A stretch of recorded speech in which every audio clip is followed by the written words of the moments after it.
welcome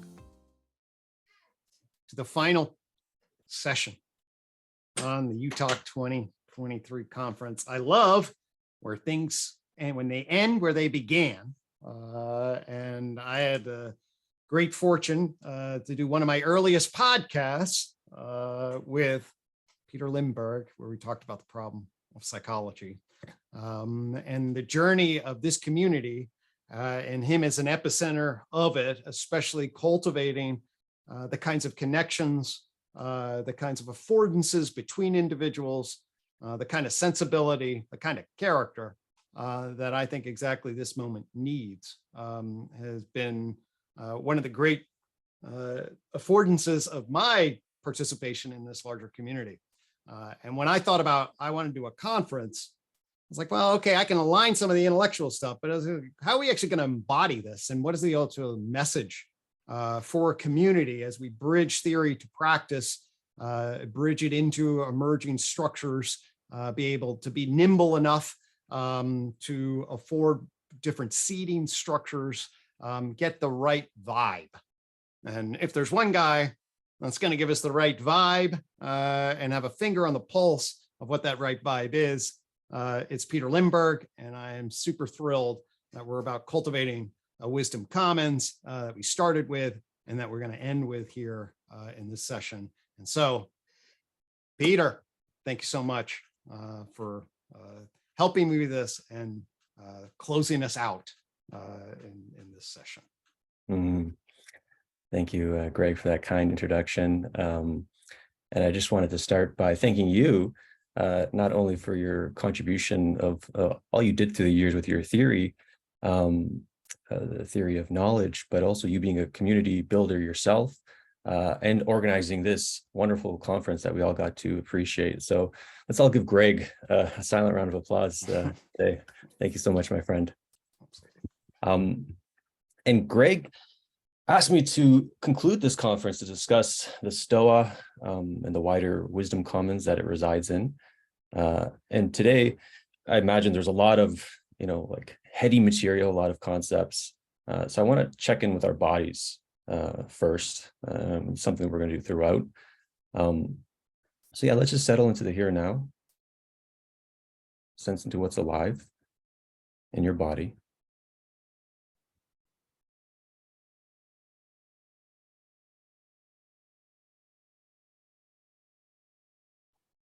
And when you feel ready and called, pop something in the chat, a word or two that describes where you're at right now.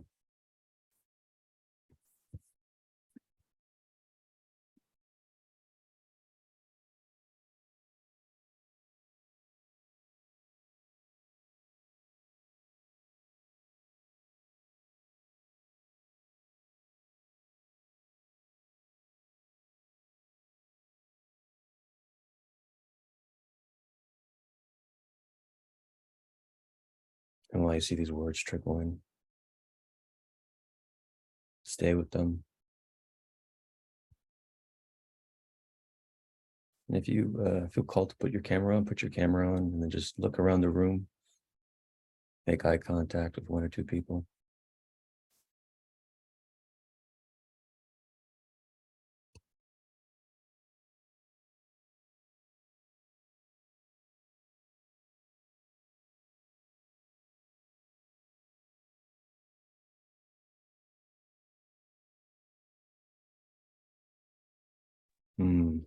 All right. Feeling settled. So we'll begin. This is going to be, presentation is going to be broken down to 3 acts. The first act is going to be the history of the Stoa.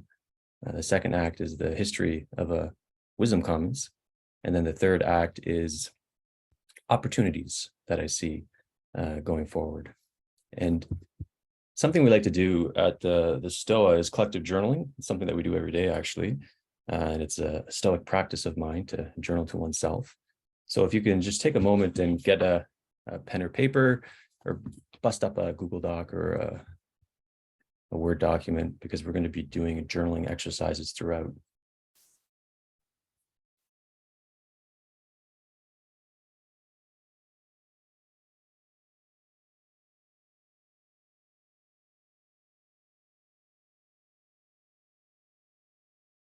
And the presentation, not sure how long it's going to be, maybe 30 minutes, 45 minutes, and there's going to be pauses in between. Then afterward, we're going to engage in a brief journal exercise, and then we'll do a dialogos, dialogue, talking about what I presented in the conference as a whole. I think we're scheduled for 90 minutes, but I'm not going to even look at the time. Come and go as you please. We might be here for 2 hours, maybe more, maybe less.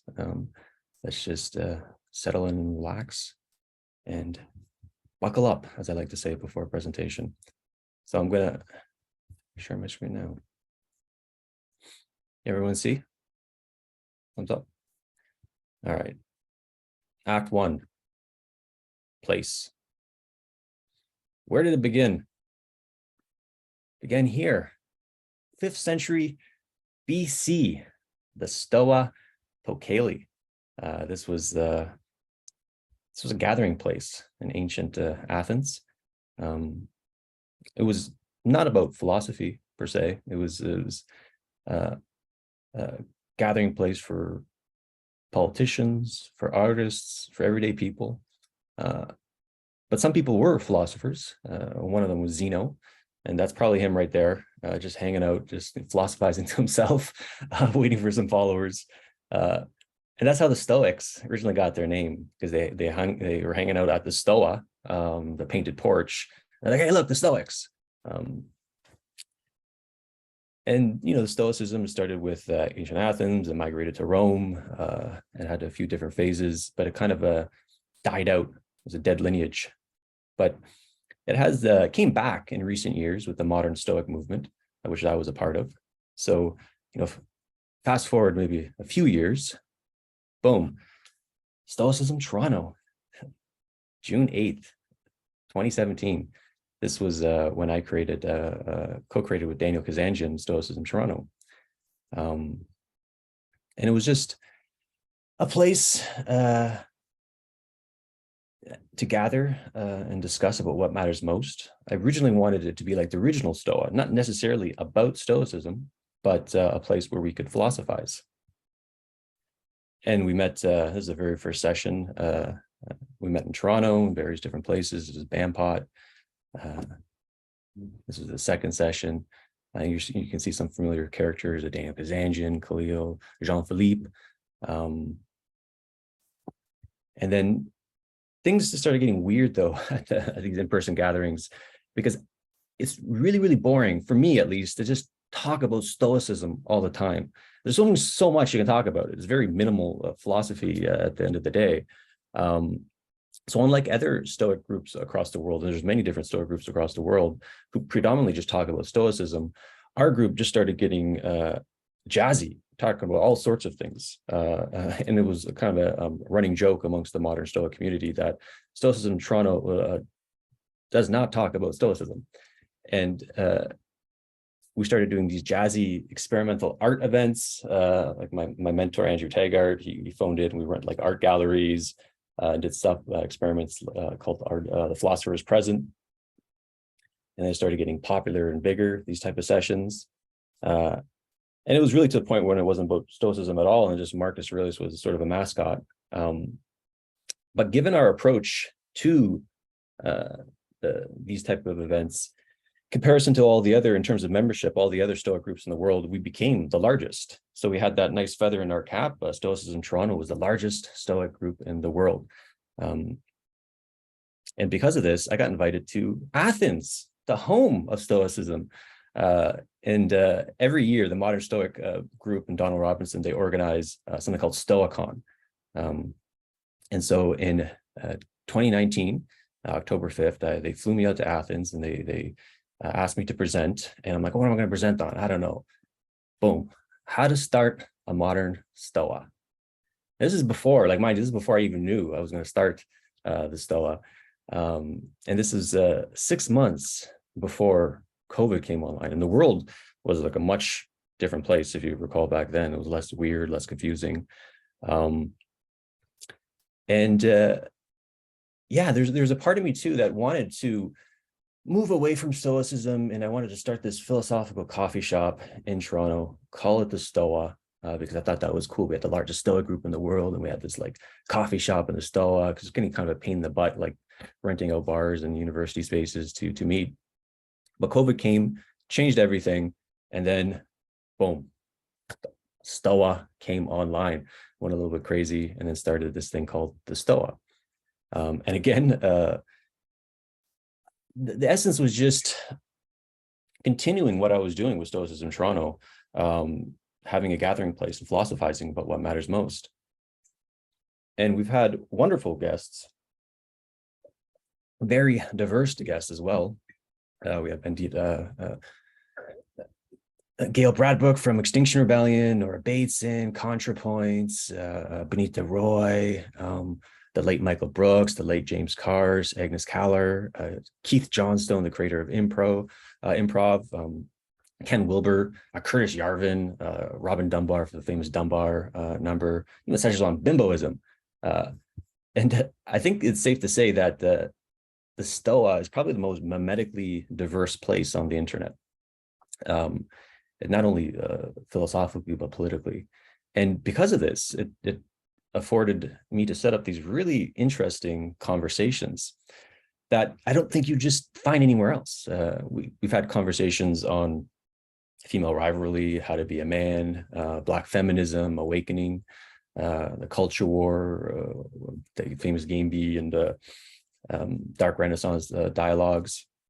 And some of the combination I just found so delicious. Like we had like Sarah Perry from Post-Rationality, and then like Daniel Gertz from Metamodernism. Like these two would never meet, or Jack Donovan and Nina Power, or Frank Yan, Daniel Ingram, Z-Dog and Ben Burgess.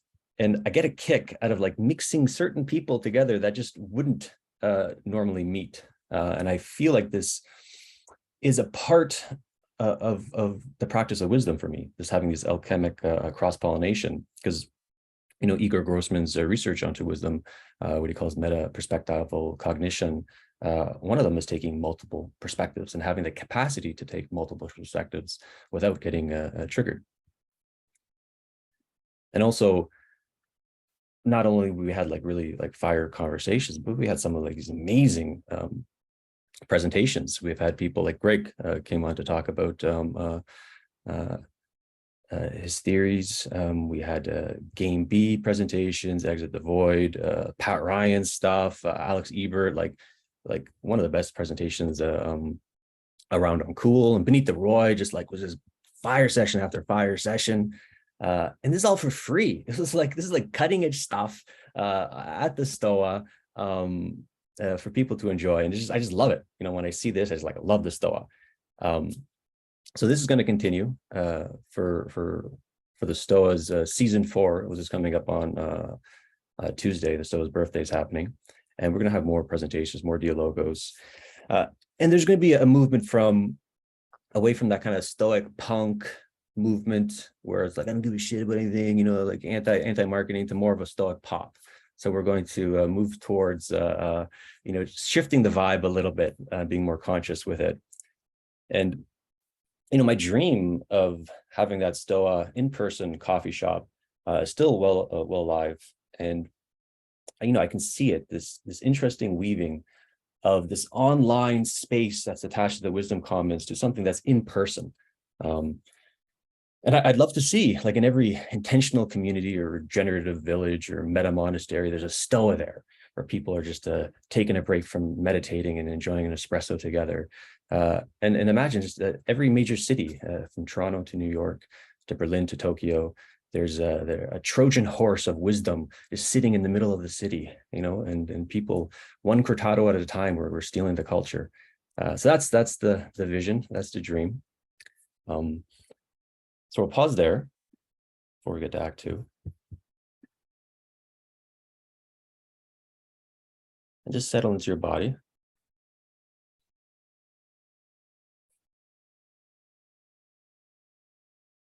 And if anything came up for you, just jot it down in your journal.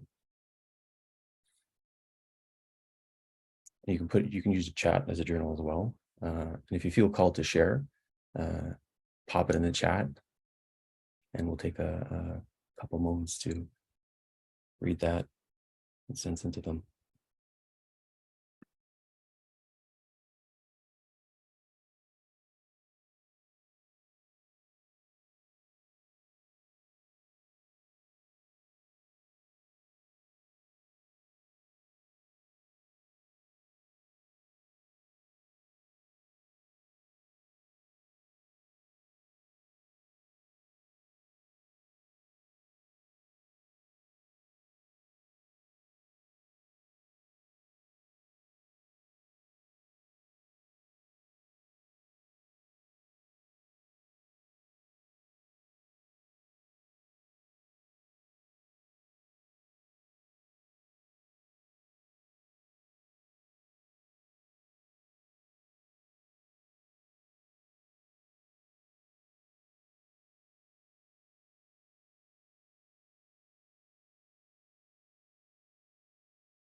And I'm just looking at the people in the room and the names popping up in the chat. I'm like, wow, they're here. This is awesome. A lot of people have been on this journey with me for the last 3 years, and I'm very grateful that you're all here today. So feel free to share anything in the chat, and we're going to move on to Act 2, Commons.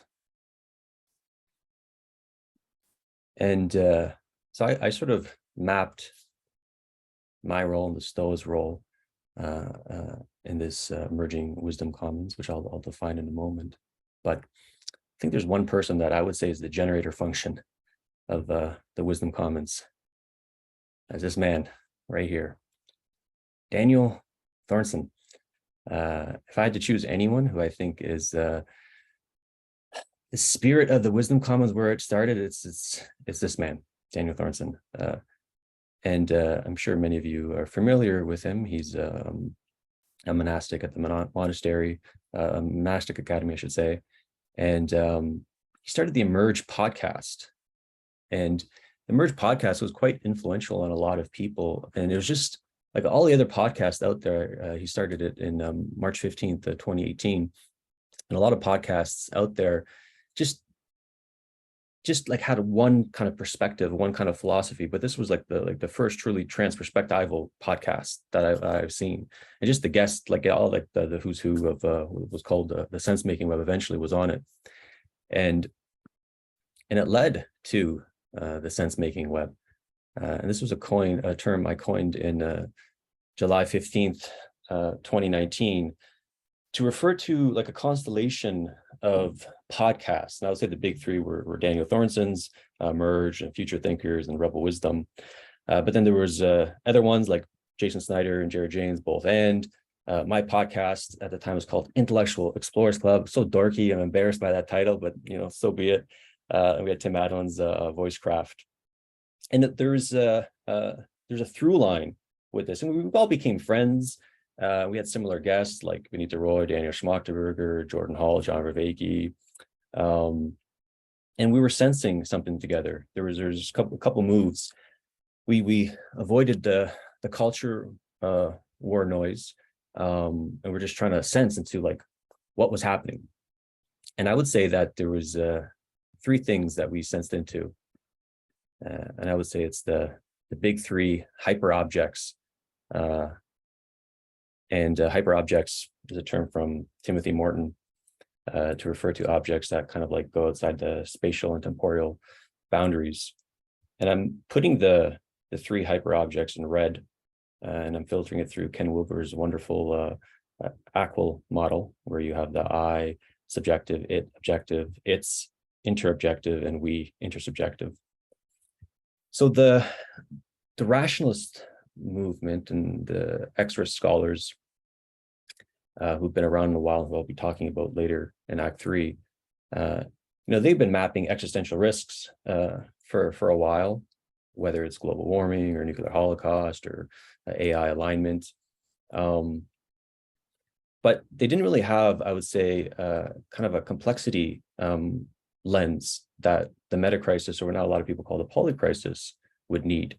And then the meta crisis, as many people know here, is sort of like an ecology of existential risks or suffering risks. And it's like an existential whack-a-mole. You can't just look at one, you got to look at all of them in its entirety and how to do that. But what makes that challenging, if we weave over to the intersubjective, is what I called the culture war 2.0, where Daniel Schmachtenberger calls the sense-making crisis. Like, how can we address these ecology of existential risks if we can't even talk to each other, if we're arguing, we can't even agree on the is and ought of reality? And moreover, like, how can we begin to figure out or want to talk to each other when there's a meaning crisis happening, where a lot of people are just disenchanted, uninspired to act, and then so this confluence of things, the meaning crisis, the culture war, and the meta crisis was what I think the sense-making webs sensed into. But the sense-making web was getting kind of like, a little bit too meta, too masturbatory. Like, okay, we got this. Like, what are we going to do here? And a lot of people just got bored of the sense-making web. I stopped podcasting. Jason Snyder left it. The Doomer Optimism. But something happened. The COVID moment happened, and the liminal web emerged. So the sense-making web moved into the liminal web. There's something about the COVID, was an opportunity space, and the Stoa was sort of like a first mover, kind of broke the fourth wall, where the sense-making web was just a ecology of podcasters that were in broadcasting and broadcasting media, where the liminal web, we're jumping on Zoom rooms, we're actually talking together, engaging in embodiment exercises. And then Joe Lightfoot in November 18th, 2021, he kind of mapped out what he saw as what he called the liminal web. And then at the core were all the podcasts that I mentioned earlier in the sense-making web, but then there's other projects like Perspectiva, the Consilience project, the Integral Stage, I should say. And there's like various kind of things we were looking into, like Web3 or post-rationality, Game B, bioregionalism.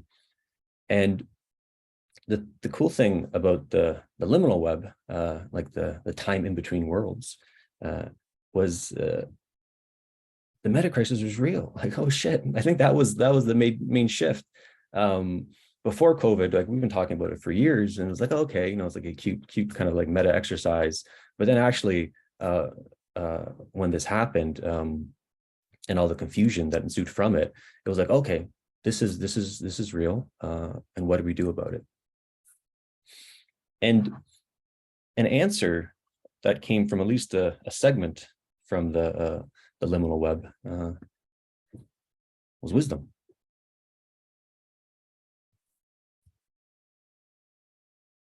How to respond to, let's go back, how to respond to the three hyper objects. I think the response to each was become wise. And a certain segment of the liminal web, they met on August 9th to 15th, 2022. And this is the moment, this is when Nathan Vanderpool was talking about this in today's session, Respond. And this gave birth to the wisdom web. And Nathan Vanderpool and the Respond team, they invited what they call the Scholarks, for like John Vervaeke, Benita Roy, Ralph Kelly, Layman Pascal, Steve March, Zoe Farrell, and they gathered to, the forcing function was to create a wisdom or a meta curriculum of wisdom. But, I think it's the real reason was to connect in person and discuss what was sensed as the collective response to our collective challenge. And that was how to become more wise. And I would say the sense-making web led to the liminal web, and the liminal web led to the wisdom web. The wisdom web is leading to a wisdom commons. And simply put, I think the wisdom commons is a place that makes wisdom more common. That's it. I don't think we need to get more jazzy than that as a starting point. I'm going to pause here before we go to Act 3. And checking in with your body, what's going on there. Bring out your journal, jot something down. And if you feel called to pop it in the chat, pop it in the chat. We'll take a minute or two to read it.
I'm going to move to Act 3.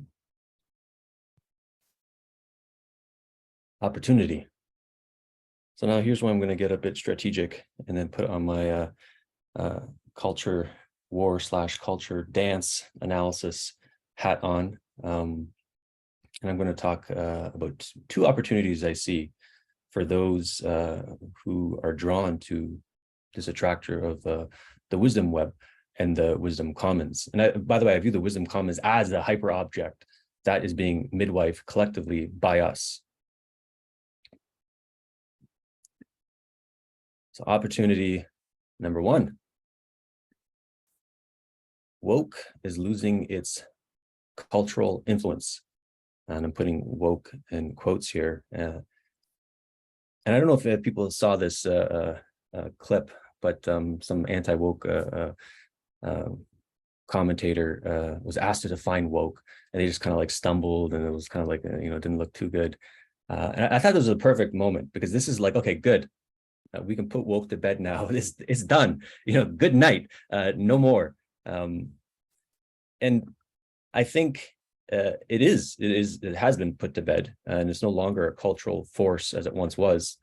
But even though we might not be able to like define what woke is, I think people in a bipartisan sense have a sense of what woke is.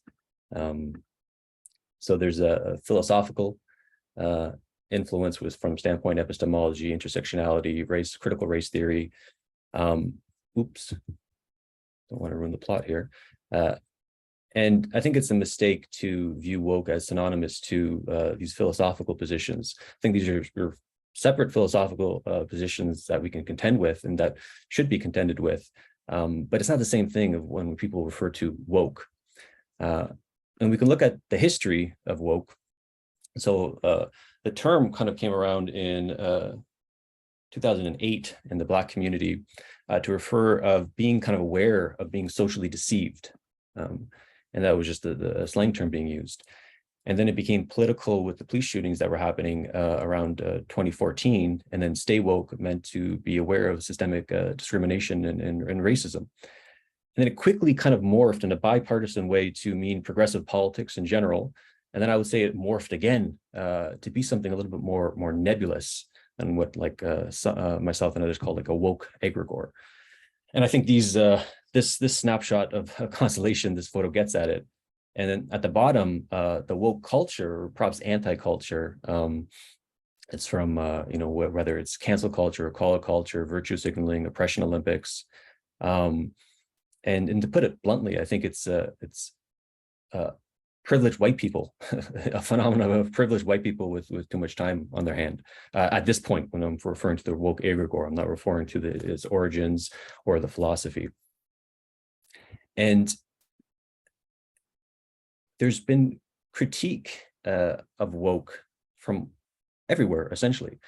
And I think some of the best critique and the most refreshing critique comes from the left. And I think it is a mistake to view the woke synonymous with the left, which is the anti-woke does. But some of the critique that came from the left, Mark Fisher, this was even before woke was a thing with Vampire Castle. Mark Fisher, the late Mark Fisher, is a big influence on my thinking. Loretta Ross, who came to the Stoa, said we need a call-in culture rather than a call-out culture. Ben Burgess, who talked about his book, what is it? Canceling comedians while the world burns. He came to the Stoa, had a good session, and Clement Morgan from the Fucking Canceled podcast had an excellent analysis on what she called the nexus. And so there's been pushback from the left of recently, and then of course there's what I playfully call the anti-woke industrial complex from James Lindsay, Jordan Peterson, Intellectual Dark Web, how they talk about woke craft. It's a cottage industry now. Comedians from Dave Chappelle to Chris Rock have been pushing back on it. And the mainstream, and a good heuristic too, if South Park makes fun of something, they're usually the first movers. SNL will eventually make fun of something. So we saw that with the COVIDian narrative last summer. And that usually means something's over. And South Park and SNL, they've been making fun of woke for a while. So it's been waiting to go out. And of course, there's politicians from Barack Obama, who was once referred to as the woke Jesus, was criticized woke and cancel culture, and then the new kind of batch of Republican candidates are just running on anti-woke philosophy. But I think the cool thing too is that the vibe shift, which I wrote about recently, that happened or that was announced last summer, and then Sean Monahan, who talked about every 6 years or so, there's like a mimetic shift that happens, and the woke phase is over now. He called it, and I think he called it accurately. And why I presence this is that I think this egregore has put a lot of people in fear of a kind of like coming forward with their ideas. And I wanted to presence this because I think it's like, it's over. It's okay. You can come out in the noosphere and the internet, start speaking your truth in a way that could be a little bit messy, because there's a greater allowance for forgiveness now. And I don't think this is a cultural force anymore. And the other reason why I presence this, because I think there's a great opportunity space, because how does culture emerge? It's through art. And I think art is something we who are drawn towards wisdom need to consider. And I'm going to put this quote, one of my favorite philosophers, he's like a philosopher artist, Byung-Chul Han, in a recent interview, he said, "I would entrust art with the task of developing a new way of life, a new awareness, a new narrative against the prevailing doctrine. As such, the savior is not philosophy, but art." And John Vervaeke, in his very first Stoa session, he says, we got to steal the culture. And I would say that, okay, if we're going to steal the culture, we got to steal the artists. We got to give them a scene that they want to create art around. And moreover, I think we need to expand the notion of what art means. And Pierre Hadot, and the philosophy as a way of life, he said the Stoics and the original philosophers were artists of life. They weren't artists of reasons like modern academic philosophers. They were artists of life. So yeah, I think this is the opportunity space, one of the opportunity space we find ourselves in. So sense into that for a moment. I'll pause here, maybe jot something down.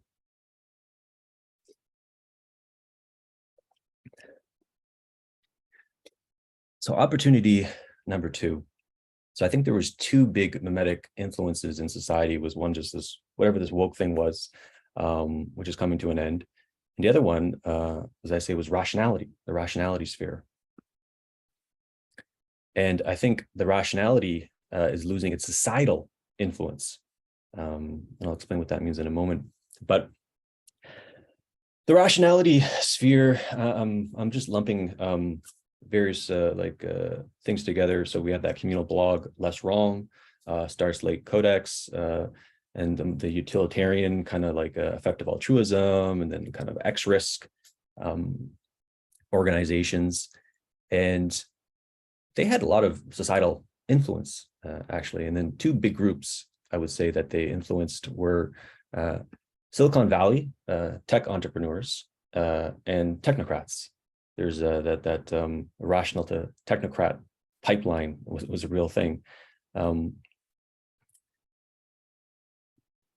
And so this group has tremendous amount of influence on people who have tremendous amount of money and power. And this year, like, if those of you know who the post-rationalists are, there's been a rationalist, post-rationalist movement for a while, because people who usually stay along too much in the rational utilitarian space get burnt out. That's a known phenomenon. Even people at the top of these applied rationality groups, they reach out to me and say, yeah, like, I want out. And a lot of people who reached out to me from my philosophy practice come from this this mimetic tribal constellation. But 2 significant things happened this year, I would say, is these 2 guys, SBF, the whole kind of fraud thing that happened, and Yukowski. He's one of the main chieftains of the rationalists, and he kind of created the Less Wrong blog. And SBF was a big proponent of effective altruism, and the kind of the controversy and the event that happened there drew a lot of attention to the methodology and philosophy of effective altruism. And recently with the AI and ChatGPT-3 and GPT-4, a lot of people in the rational sphere and Yudkowsky and specifically, they're kind of freaking out. and he's sort of like, okay, game's over. We just got to figure out how to die now as a species, because we're not going to like solve the alignment problem. And needless to say, I don't think this is going to be an inspiring position to get people onboarded to the rational viewpoint. And as you know, John Vervaeke, we can provide a lot of argumentation kind of against the limited framework of rationality only. And this is not to say rationality is bad altogether. I think rationality is a great kind of like toolkit to have amongst all our other wisdom toolkits. So I'm not like dunking on it by any means, but just seeing the world through it and instrumentalizing the world through it is a limited framework and not going to be an inspiring one. So I think there's a great opportunity in space to reach out to a lot of these people who were drawn to rationality and a lot of powerful players who are influenced by them and invite new perspectives. And one thing that Benita said that I really quite love, Benita Roy, in the very first, I think her very first session of the Stoa, is like, we got to cut the epistemic fat, you know, in the scene. And like I tease Benita because like, you know, the phrase epistemic fat is epistemic fat. You know, it's like most normal people are not going to, relate with these terms. But, you know, epistemic fat tastes good for certain people like us, you know, who have a proclivity for abstraction. But I do think that we need to cut the epistemic fat if we truly can get into that transperspectival place and meet people where they're at. We need to create mimetic bridges in order to onboard them to wisdom. And so instead of becoming more wise, I think we should adopt a similar move that the rationalists did when they talk about less wrong. When they talk about less wrong, they're referring to in order to improve one's rationality, we just got to focus on becoming less wrong, to the via negativa approach. And I suggest we do the same move here. Let's become less foolish. And then this is like a wonderful bridge to mimetic bridge from the rational sphere to a more applied wisdom.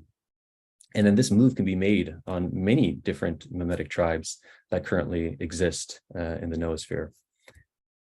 So those are the two opportunity spaces I see, big ones, and there's many others, with the sort of the loss of influence from woke and rationality. There feels a big opening right now in culture and society as a whole. And if the longing and the desire to midwife a wisdom commons, to make wisdom more common, these are opportunity spaces to consider.